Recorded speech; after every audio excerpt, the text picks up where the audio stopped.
जी भाई, अस्सलाम वालेकुम। स्टार्ट करते हैं। मैं उम्मीद करता हूँ कि जब आप इसमें आते होंगे वीडियो सेक्शन में तो सवाल खुद देख कर आते होंगे ना। स्टार्ट करते हैं। सबसे पहले उसने बोला है मार्कअप निकालो। मार्कअप का फॉर्मूला क्या होता है भाई? Gross profit upon cost of sales into 100। क्या मुझे ग्रॉस प्रॉफिट दिया हुआ है? नहीं दिया हुआ, तो भाई अब निकालना पड़ेगा। कैसे निकालना पड़ेगा? ओपनिंग इन्वेंट्री क्या मुझे दी हुई है? जी सर, आपको ओपनिंग इन्वेंट्री दी हुई है 12,500। क्या परचेजेस दिए हुए हैं? जी सर, आपको दिए हुए हैं, ये दिया हुआ। क्लोजिंग इन्वेंट्री कितना है? क्लोजिंग इन्वेंट्री ये दिया हुआ 17,500। तो ये आ गया आपके पास कॉस्ट ऑफ सेल्स। कितना आ रहा है भाई कॉस्ट ऑफ सेल्स आपके पास? 1,50,000। तो sales 2 lakh, cost of sales 1,50,000। ये आता है आपके पास ग्रॉस प्रॉफिट। तो ग्रॉस प्रॉफिट आ रहा है 50,000, कॉस्ट ऑफ सेल्स आ रही है 1,50,000 इंटू 100, तो ये आ रहा है 33.33%।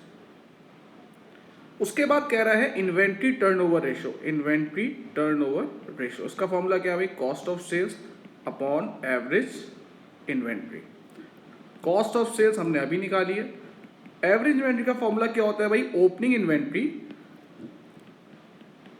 Plus closing inventory divided by 2। ये आ रहा है 15,000। तो ये आ रहा है आपके पास 10 टाइम्स। 10 दफ़ा आपकी इन्वेंट्री ख़त्म होती है और आप दोबारा ऑर्डर करते हैं। फिर वो कह रहा है डेटर डेज। डेटर डेज का फॉर्मूला क्या है भाई? Debtor upon credit sales into 365। ठीक है भाई। अब एक सेकेंड, डेटर कितने हैं भाई आपके पास? आपके पास डेटर्स आ रहे हैं, ट्रेड रिसीवेबल बैलेंस वर अनचेंज सिंस 1 जनवरी, यानी कि 1 जनवरी से जो बैलेंस है यानी कि ट्रेड रिसीवेबल का वही सेम है। तो ये डेटर आ गए। यहां पर आपको दी हुई है सेल्स और लिखा हुआ क्या है यहाँ पे? 80% क्रेडिट पर है, तो हमें क्रेडिट सेल्स चाहिए। तो 2 लाख का 80% ये हो जाएगा 1,60,000 इंटू 365। तो ये आ रहा है 91.25 डेज, यानी कि 93 कर सकते हैं आप इससे, कोई ऐसा मसले की बात नहीं है। अच्छा, उसके बाद वो क्या कह रहा है? Number 4, expense to sales ratio. अब ये नॉर्मली वैसे कोई ऐसा है नहीं, लेकिन आप रेशियो तो किसी भी चीज़ का निकाल सकते हैं। एक्सपेंस अपॉन सेल्स, यानी कि सेल्स का कितने % एक्सपेंस है। क्या मुझे एक्सपेंसेस दिए हुए? नहीं सर, आपको यहाँ पे एक्सपेंसेस तो नजर नहीं आ रहे। ग्रॉस प्रॉफिट में से मैं एक्सपेंस माइनस करता हूं तो मेरे पास आ जाता है प्रॉफिट। प्रॉफिट दिया हुआ है 22,500। तो ऑब्वियसली सी बात है एक्सपेंस ग्रॉस प्रॉफिट और प्रॉफिट का डिफरेंस होगा, जो कि कितना आ रहा है भाई? 27,500। ठीक है भाई, 27,500। सेल्स कितनी है हमारे पास? 2 लाख इंटू 100। इसका मतलब क्या है? 13% आपके एक्सपेंसेस हैं सेल्स के मुकाबले में ना, विच इज गुड। जाहिर सी बात है, जितनी आप सेल्स करते हैं उसका 13% आपका एक्सपेंस है। ठीक है भाई। अब फिफ्थ क्या कह रहा है वो? करंट रेशो निकालो। करंट रेशो का फॉर्मूला क्या है भाई? Current asset upon current liability. पहले तो मुझे एक बात बताएं, करंट एसेट कौन कौन से हैं? ठीक है भाई, एक तो आ रहा है 17,500 इन्वेंट्री का आ रहा है।